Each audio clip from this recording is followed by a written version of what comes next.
The wind that swept down from the peaks of the Cascade Mountains was a blade. It sliced through layers of Gore-Tex, found its way into bone and marrow, and flash froze the moisture of every exhale.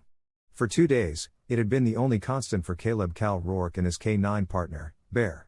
They were a 2-man ghost team on the Overlook, 1,000 feet above the cluster of lights polluting the valley, a repurposed logging camp the feds called Black Pines. Cal, a man in his late 30s whose quiet intensity was masked by a lean, unassuming strength, lay motionless. His eyes, the color of a winter sky, never left the scope. He was a former Navy SEAL, now a senior operator on a federal task force, a man who had mastered the art of being invisible. At his side, Bear was a steady and disciplined patience. The 100-pound German Shepherd was sable-furred and silent, his powerful body a coiled spring. His intelligent eyes tracked the same perimeter as his handler, their breathing synchronized by years of shared hardship. The mission was straightforward: gather intel. A domestic trafficking ring, run by a man named Silas Thorne, was using the defunct camp as a hub. A major transfer of illicit goods was expected, and Cal's job was to pinpoint the final destination and wait for the green light. This was the second day of a very long, very cold stakeout. Cal lifted a gloved hand from his rifle, his movement slow and deliberate. He made a small, circular gesture with his index finger. Beside him, Bear's head tilted a fraction of an inch. Cal's hand came to rest on the dog's broad head, his thumb finding the familiar spot behind one ear. A low rumble, more a feeling than a sound, vibrated from Bear's chest. All clear. Theirs was a language beyond words, a silent communion of trust forged in the world's most dangerous places. The camp below was a haphazard collection of trailers and a single, large workshop, all encircled by a formidable fence. The men inside were sloppy, carrying their rifles with a casual arrogance that marked them as thugs, not soldiers. Cal had their patterns memorized. Then, the pattern broke. Headlights cut through the gloom, belonging not to a rumbling logging truck, but a late-model black SUV that moved with silent, expensive confidence. It stopped in front of the main workshop. The passenger door opened and a man emerged, his heavy wool coat out of place in the rugged setting. He moved with the predatory grace of a man in absolute control. This was Silas Thorne, the man they called the director. He gave a sharp command, and 2 of his men hustled out of the workshop. They moved to the rear of the SUV and pulled someone out. A single, small figure, hands bound, a hood covering their head. The captive stumbled on the frozen mud, their clothing wholly inadequate for the mountain cold. Cal's jaw tightened. This wasn't part of the intel. Thorne pointed not toward the main building, but to a small, isolated supply shed at the edge of the camp, its door reinforced with a heavy steel bar and padlock. Odd, Cal whispered into the wind. Separate housing. The guards shoved the captive toward the shed, their laughter sharp and ugly. The prisoner fell, and one of the guards kicked them back to their feet. This was someone important. An asset. The guards fumbled with the lock, threw the prisoner inside, and slammed the heavy door, securing the bar.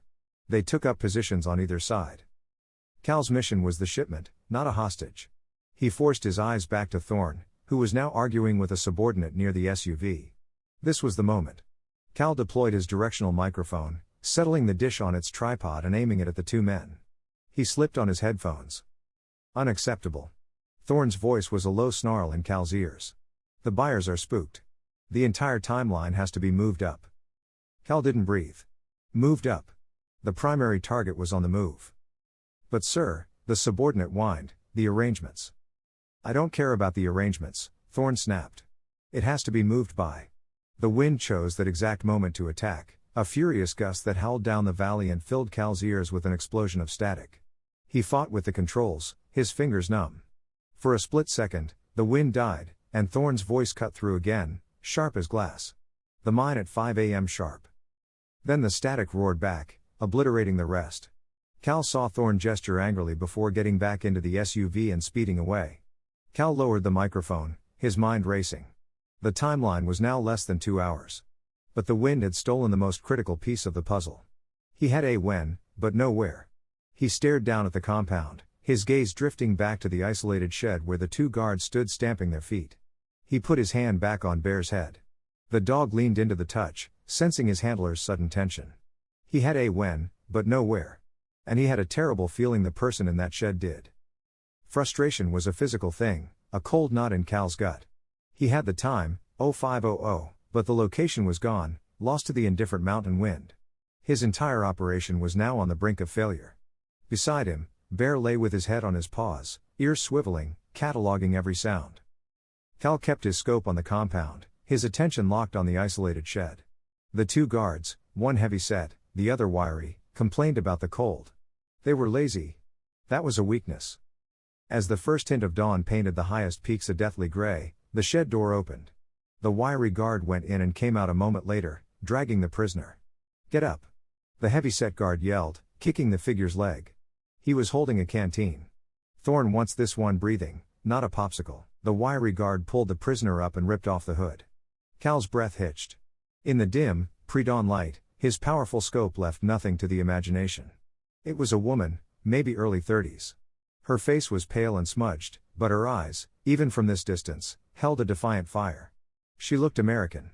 He knew it with a deep, gut-level certainty. Her dark hair was matted, her lips split. The guard shoved the canteen at her and she drank, her bound hands shaking. An old, cold anger began to stir in Cal's chest, a feeling he kept ruthlessly suppressed. She was not the mission. He was about to look away when a new sound arrived, the whine of an ATV. A rider on a quad bike skidded to a stop near the shed. He was a small, twitchy man who radiated a nervous, insecure authority that was more dangerous than simple brutality. "Fools!"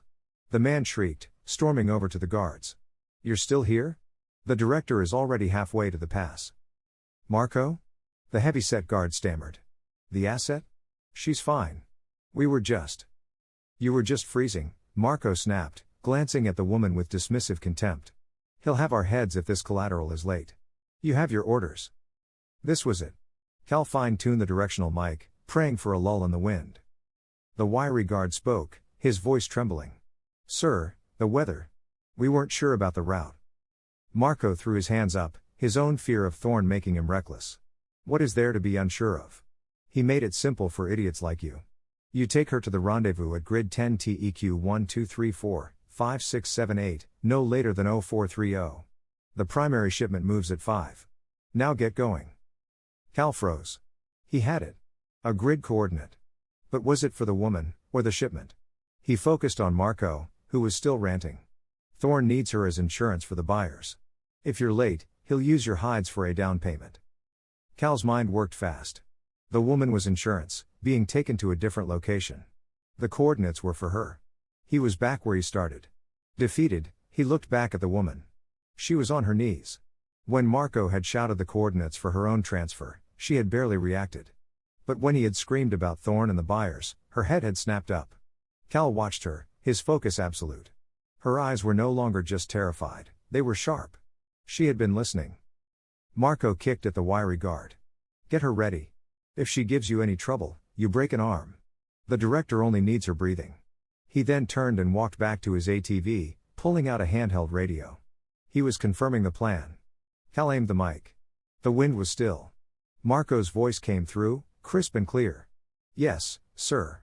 The collateral is secure. Primary cargo is confirmed for relocation at 0500 from the Grays Peak mine. I repeat, all assets moving to the Grays Peak mine. I will deliver the insurance to the grid coordinates personally." A thrill, cold and sharp, shot through Cal.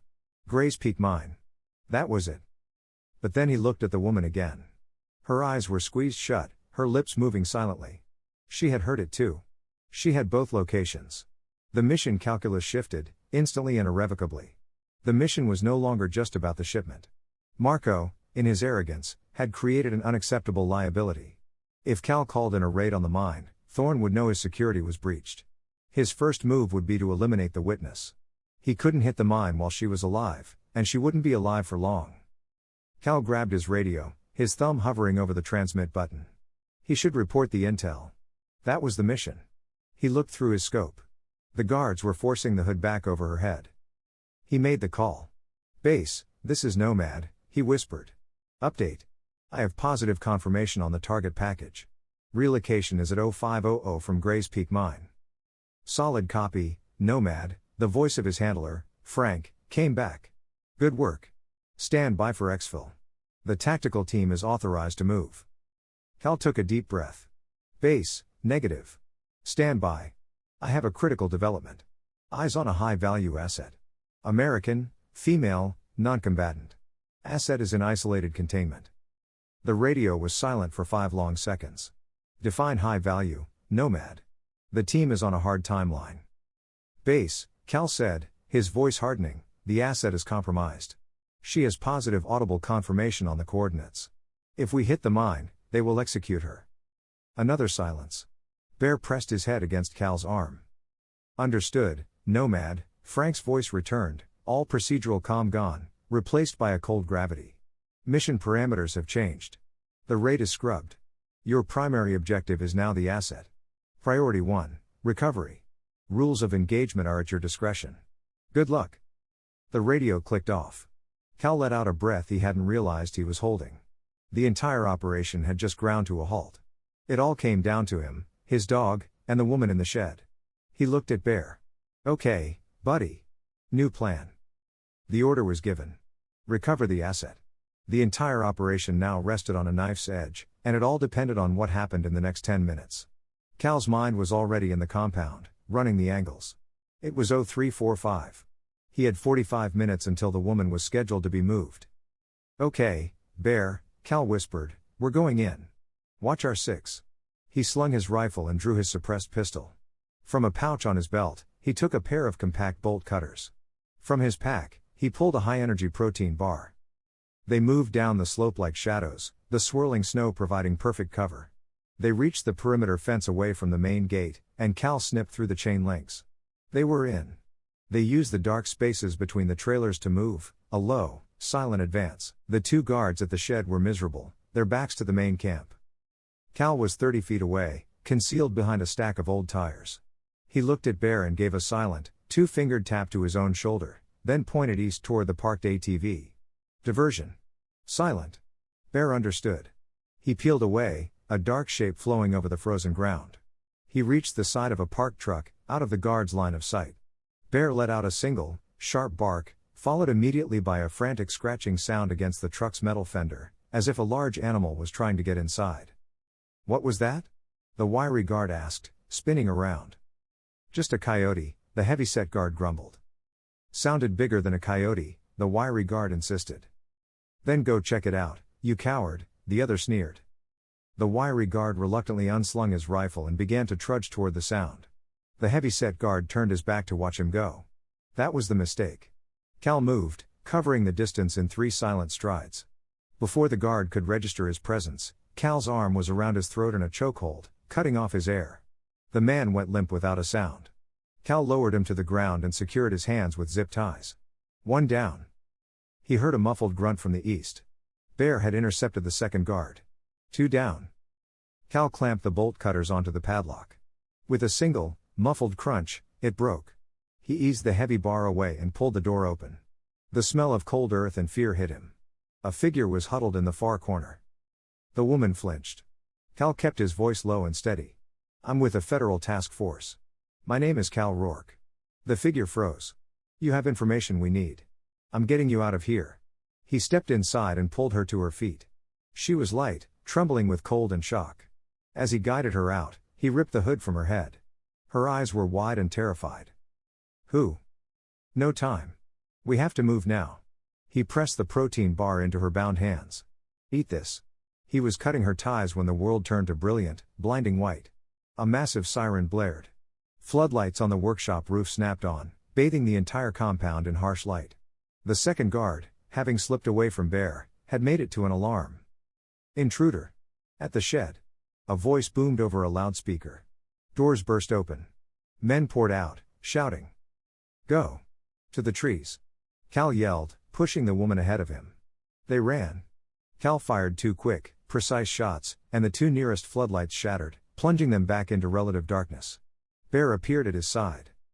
The snow was a foot deep, an energy-sapping trap. For Cal and Bear, it was difficult. For the woman, it was impossible. She wore thin, useless boots. She was malnourished and terrified. I can't, she panted, stumbling after only a few yards. Yes, you can, Cal snapped, hauling her up. Keep moving. His voice was hard, impersonal. It scared her almost as much as the shouting behind them. And then there was the dog, this huge, dark wolf running beside them.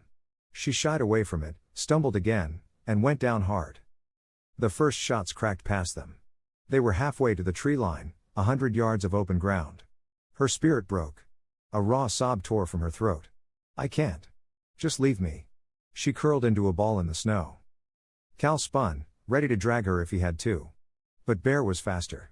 The big shepherd stopped instantly. He went to the woman, pushing his broad, warm head under her limp hand. He didn't growl at the men behind them. He let out a low, soft whine, a sound of pure encouragement. He nudged her hand, his cold nose pressing into her palm. Her sobbing hitched. She gasped, her eyes flying open. This terrifying animal was comforting her. It wasn't a monster. It was worried about her. Bear whined again and licked her frozen hand. The single, rough jolt of warmth cut through the terror. She looked at the dog, then at Cal, who stood watching, his weapon at the ready. She grabbed a handful of Bear's thick fur and used him to pull herself to her knees, and then to her feet. Good girl, Cal said, his voice a fraction softer. It was impossible to tell who he was talking to. He grabbed her hand. Tree line, now. Together, the three of them plunged into the darkness of the forest as the sounds of the pursuit closed in. The forest was a suffocating maze of black trees and deep snow. The baying of hounds and the shouts of men echoed behind them. They were close. Cal ran with a long, ground-eating stride. Bear was a silent shadow at his flank. The woman was their weak point. She was running on sheer adrenaline, but her lungs burned and the snow felt like quicksand. They're right behind us. She gasped, stumbling. I know, Cal said. They're tracking you. We can't outrun them like this. We have to break the scent trail. He veered hard to the left, downhill. The trees thinned and the ground dropped away. They half slid, half ran down a steep, rocky embankment and into the deafening roar of a river, a violent, churning torrent of black water and grinding ice flows. They were trapped. The first of the pursuit hounds appeared on the ridge above them, its baying echoing in the narrow canyon. The woman's face, already pale, turned ashen. She stared at the water in primal terror. This is how we cross, Cal said, pulling a thin rope from his pack. The water kills the scent. It's our only way.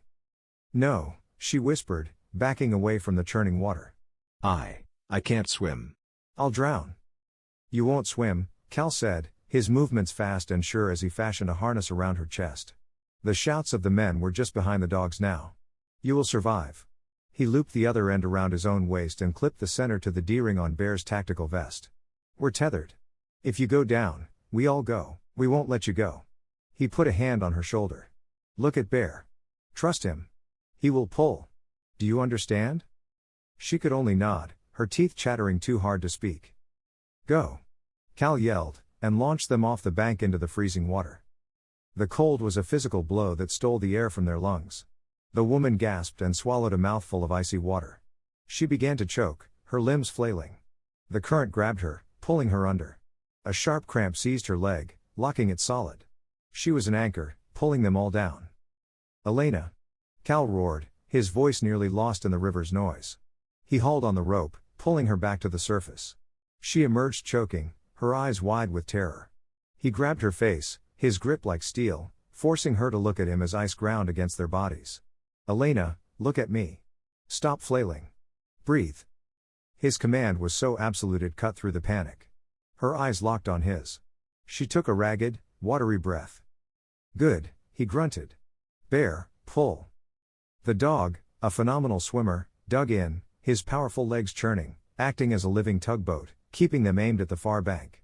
Cal kicked, one arm swimming, the other holding a death grip on the woman's harness. They didn't climb out on the far bank, they collapsed, a tangled heap of rope and shaking limbs.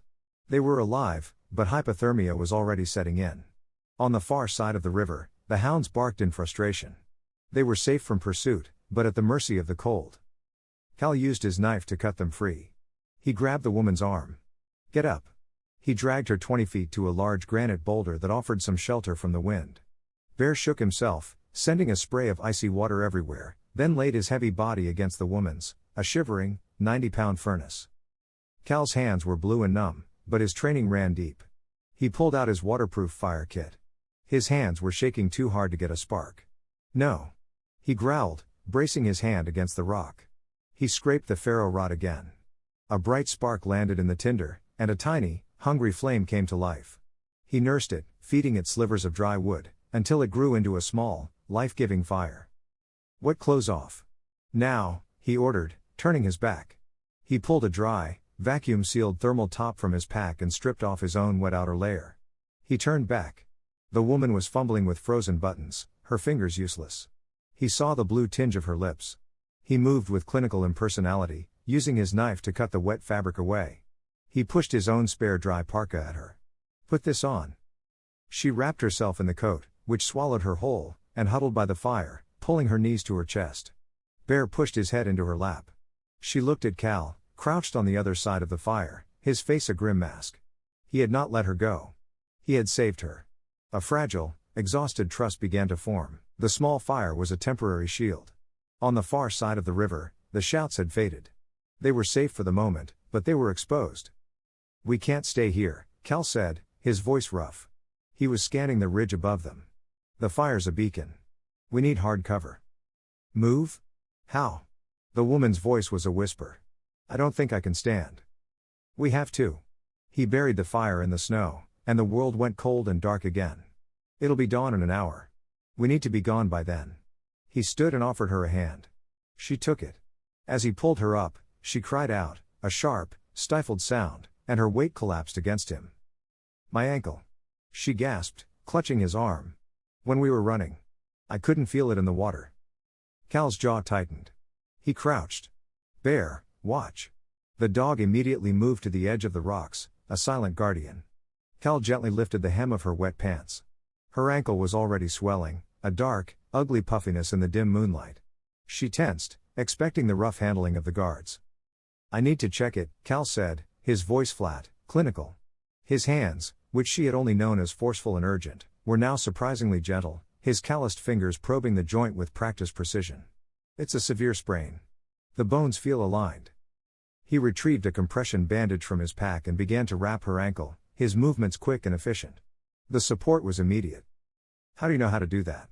she whispered. "We're all trained as medics," he replied, securing the bandage. "Can you put weight on it?" She tried. "A little." "It's enough." He stood. "I saw a structure on the satellite images. An old Forest Service cabin. 1/2 mile up this ridge. It's our best chance." He turned his back and crouched. "Get on." "What?" "I can't carry you and my weapon." "Get on." She hesitated, then climbed onto his back. He stood with a grunt, her slight weight an awkward, unbalanced burden. "Bear, heel." They moved into the trees, a slow, agonizing procession. After an eternity, they found it, a low stone and timber cabin, tucked into a fold in the rock. "Bear, clear," Cal whispered. The dog slipped inside. 30 seconds later, a single soft woof came from within. "All clear." Cal carried her inside and set her down on a pile of dry pine needles in a corner. The cabin was small and smelled of dust and cold stone, but it was out of the wind. It was a fortress. Cal set up a small, smokeless stove, and soon a tiny flame provided a pool of heat and light. The relief was overwhelming. He sat across from her, his back to the wall, methodically field stripping his pistol to clean the river water from it. He took off his heavy plate carrier and unzipped his wet tactical top. Underneath, he wore a dark thermal layer. The woman, her fingers and toes finally tingling back to life, noticed a dark, wet patch on his left forearm, soaking through the fabric. It was a deep, saturated crimson. "You're hurt," she said. Cal glanced down, his expression unchanging. "It's a scratch from the compound." He dismissed it, reaching for his comms gear. "No, it's not," she said, her voice stronger. The fear was receding, and something else was returning, her training. "Let me see it." "I'm fine. I have to check in." "Let me see it," she repeated, her voice edged with a sudden authority. "I'm a doctor. You're bleeding through." Cal stopped. He looked at her, really looked at her. Her eyes were clear and focused. He slowly extended his arm. She moved closer. The scratch was a deep, 3-inch gash, torn open by a piece of jagged metal on the shed.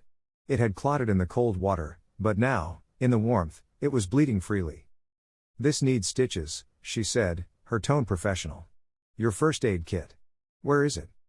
He nodded toward his pack. The dynamic had shifted completely. He was no longer just the rescuer, and she was no longer just the victim. She retrieved the kit. Her hands shook slightly from the cold, but her movements were sure. She pulled out antiseptic wipes and a field suture kit.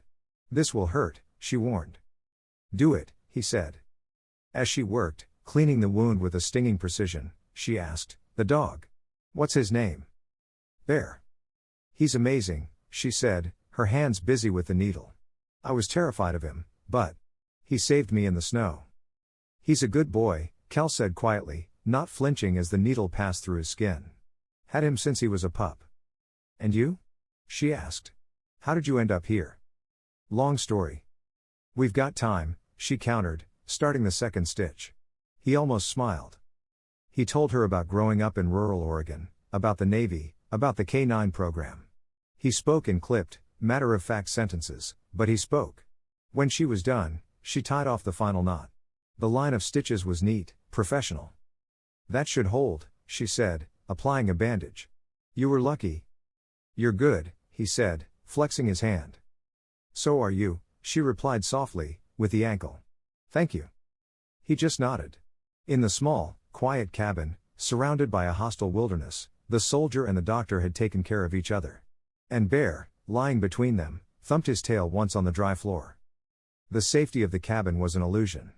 Dawn had broken, painting the snow outside a pale, unforgiving gray.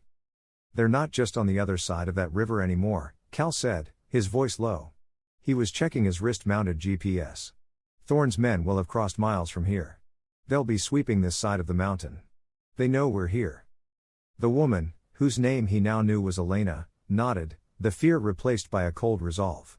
"So, we move," he confirmed. "My extraction point is on the main summit, 2 miles from here. It's high, defensible, and it's the only place a chopper can land in this weather."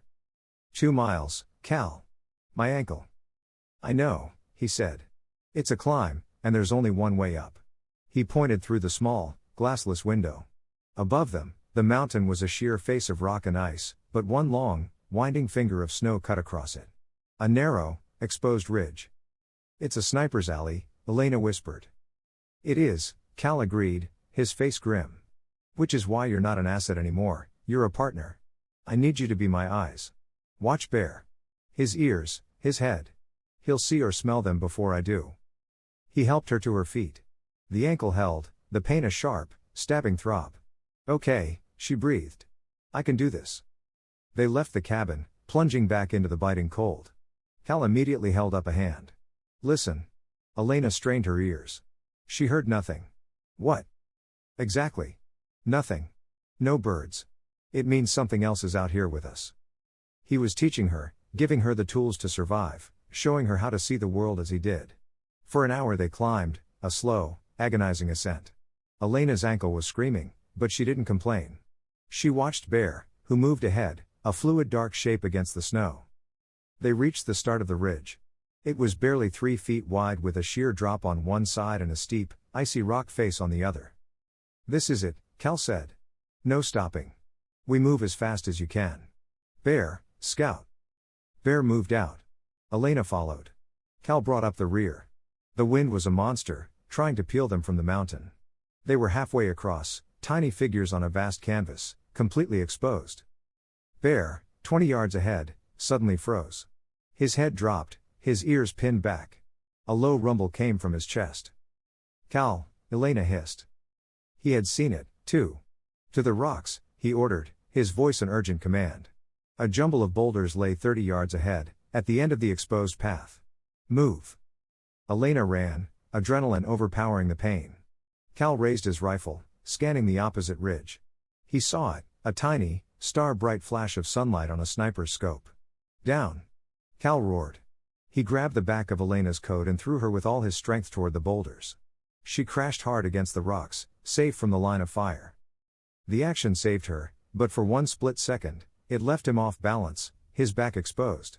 The crack of the high-velocity rifle shot echoed across the valley. It was not aimed at Elena. The sniper's target was the primary threat, the man with the gun. The bullet was meant for Cal. Bear's entire world was built around one instinct: protect the handler. He moved faster than thought. As Cal shoved Elena, Bear launched himself, spinning to cover the 2 feet between them in a blur of sable fur. He was in the air, a living shield, when the round, traveling at over 2,000 feet per second, hit him high on the left shoulder. The impact was a sickening, wet thud that seemed to suck all sound from the air. Bear let out a single, high, sharp yelp of pure, agonizing surprise. It was a sound that cut through Cal's training, his discipline, his very soul. The dog was thrown sideways into the rock face and collapsed onto the narrow path, a heap of fur and bright arterial blood staining the snow. He whimpered once, his legs kicking, and then lay horribly still. For one crystallized second, Cal stared at the crimson blossom spreading on the snow, at the still form of his partner, his family. Then the world came back in a rush of ice-cold, lethal rage. He was on his belly, his own rifle deployed, his eye pressed to the scope. He had seen the muzzle flash. There.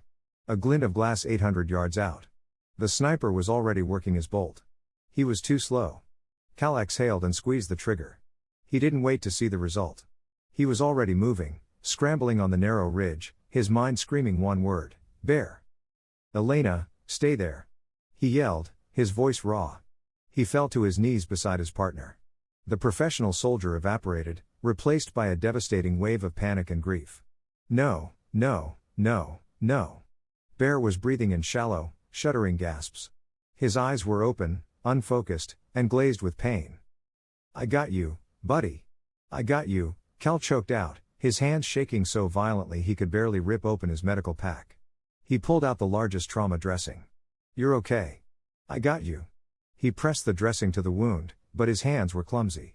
The blood pulsed between his trembling fingers. He wasn't stopping it. Hold on, Bear. Please, just hold on, he pleaded, his voice cracking. The man who had faced down every threat without flinching was falling apart. Elena watched from the rocks. She saw the soldier who had been her anchor completely undone. Bear let out a thin, painful whimper, and the sound broke her own spell of fear. Her training surged to the front. She saw a patient, and she saw someone doing harm. Cal. He didn't hear her. Stay with me, boy. Stay with me. Cal, she said, her voice sharp, authoritative. She scrambled from behind the rocks, her ankle screaming in protest. She crawled to his side. You're hurting him. I can't stop it, he stammered, his eyes wild. He was lost. She put her hand over his. Cal, look at me. His breathing was too fast, his focus gone. Jake, she commanded. You're not helping. Let me. He stared at her. The doctor was now in command. He slowly pulled his shaking hands back. Okay, she said, her own voice shaking, but her hands were steady. The brachial artery is hit. Your dressing is too high. You're not on the pressure point.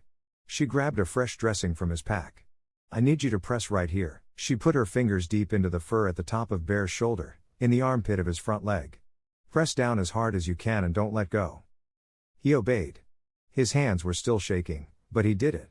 Good, she said, her hands flying.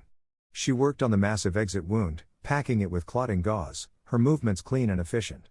Chest seal. In your kit. Find it. He fumbled in the pack with his free hand.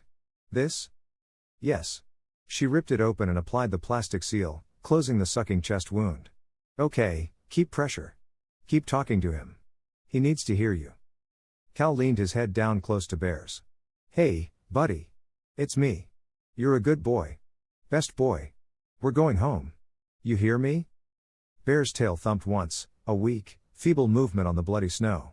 His eyes seemed to focus on Cal's face for a second. Then, with a long, shuddering sigh, his head went limp. He was still breathing, but he was unconscious. He's out, Cal whispered, his heart stopping. No, Elena said, checking the dog's pulse. He's in shock. We stopped the bleeding. But Cal, he's losing heat fast, and we can't stay here. Cal looked at the body of his friend. He looked at the summit, still a mile away. He looked at Elena. His panic was gone, replaced by a cold, unbreakable resolve. He was no longer just an operator. He was a man with a single purpose. He methodically repacked his kit. Elena, he said, his voice quiet. I'm here. He turned and looked at her, the gratitude in his eyes profound. Thank you. He then knelt and gently slid his arms under Bear. He stood. The dog was a 90-pound dead weight. Cal didn't even grunt. He settled the unconscious K9 against his chest. We're going to the summit, he said. Elena looked at him carrying the dog. She looked at his heavy pack on the ground. She looked at his sniper rifle. Without a word, she limped over, grabbed the straps of his pack and, with a groan, slung it over her own shoulders. It was heavy and she staggered, but she held it. She then picked up his rifle. Cal looked at her, about to protest. "You've got the dog," Elena said, her voice as hard and steady as his. "I've got your back. Let's go." He nodded once. A complete understanding. He took the lead. She fell in behind him. A broken soldier carrying his best friend. A wounded doctor carrying their gear. They were no longer a rescuer and a victim. They were a team. They began the slow, impossible climb to the summit. The final mile was a war against gravity and time. Every step Cal took with the 90-pound weight of Bear in his arms was a fresh agony. Behind him, Elena was in her own private hell. Her sprained ankle was a white-hot fire, and the weight of Cal's pack and rifle was a crushing load. She fell twice, but both times she pulled herself back up, her eyes fixed on the man in front of her. He was carrying his family. She was carrying their survival. They reached the summit as the sky turned a deep, bruised purple. It was a small, flat, dreadfully exposed shelf of rock. Cal moved to a small overhang and gently laid Bear down. The dog was still breathing, but his fur was cold. "He's so cold," Elena whispered, collapsing against the rock. "He's in shock," Cal said. He stripped off his own outer parka and laid it over Bear. He then grabbed his rifle. "They're coming." Faintly, from down the slope, they could hear it, the baying of hounds and the shouts of men. "They heard the shot," Cal said, chambering around. "They knew exactly where we were." He took a deep breath and activated his emergency beacon, then put his satellite radio to his ear. "Guardian, this is Nomad. I'm at episode 1 requesting immediate hot extraction. Package is compromised. K9 is critical." "Nomad, this is Guardian," a calm voice crackled back. "We are 5 minutes out.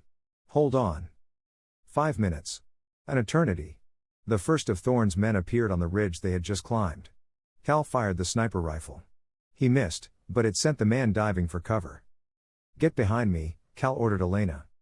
"No," she said. He turned. She was holding his pistol with 2 shaking hands.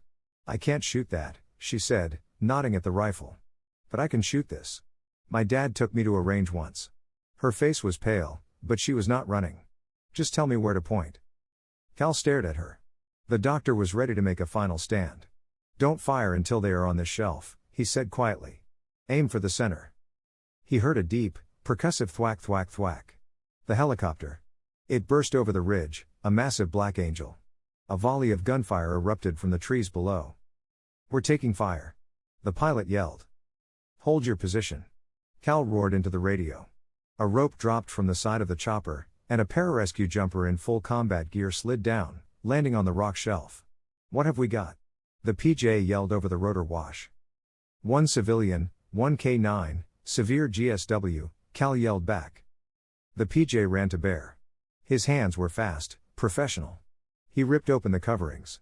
"He's breathing," he shouted, his voice a sudden shock of hope. "Pulse is thready, but he's alive. Get him on the hoist." A rescue basket descended. It was chaos.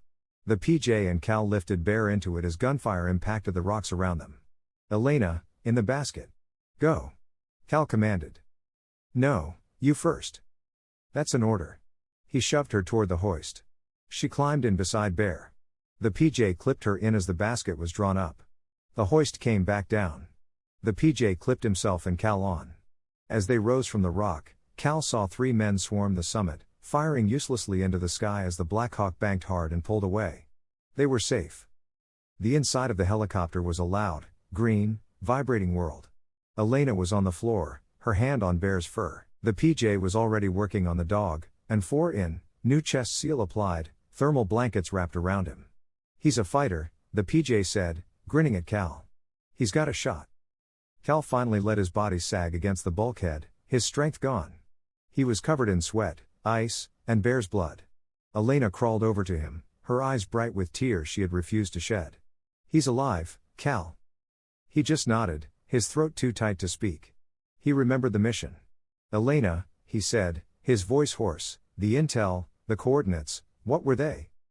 She closed her eyes, her mind reaching back into the cold and the fear. She recited it, her voice clear and perfect. "Gray's Peak Mine." He said, "All assets are moving to the Gray's Peak Mine." Cal grabbed a headset. "Guardian, patch me to base now." The static cleared. "Go, Nomad." It was Frank's voice. "Sir, I have the final intel," Cal said, his voice raw but steady. "The asset is secure. Target package relocation is confirmed. Location is Grays Peak Mine. I repeat, coordinates are Grays Peak Mine. A pause, then Frank's voice, full of profound relief. Solid copy, Nomad. We have it. The raid is a go. You did it, son. You all did it. Cal pulled the headset off and let it drop. He looked at Elena. Mission complete. 2 weeks later. Madigan Army Medical Center, Washington. The room was bright with sunlight. On a low cot lay Bear. His left side was shaved, revealing a long, neat line of stitches. But his head was up, and when the door opened, his tail gave a single, happy thump. Cal sat in a chair beside him, his left arm in a simple black sling. He looked up. Elena stood in the doorway. She was in jeans and a sweater, her ankle in a simple brace. She looked like a doctor again, but her eyes were older, stronger. "Hey," she said softly. "Hey," he replied. She walked in, her eyes on the dog. "How is he?" "Stubborn," Cal said, scratching Bear behind the ears. "They say he'll be running before I am." An easy, comfortable silence settled between them. "I'm flying home tomorrow," Elena said. "Back to the hospital." She paused. "I just wanted to say thank you." Cal looked at her. He looked at his partner, his friend, who was alive because of this woman who had saved them both in more ways than one. And for the first time in years, a slow, genuine smile spread across Cal Rourke's face. "We both do."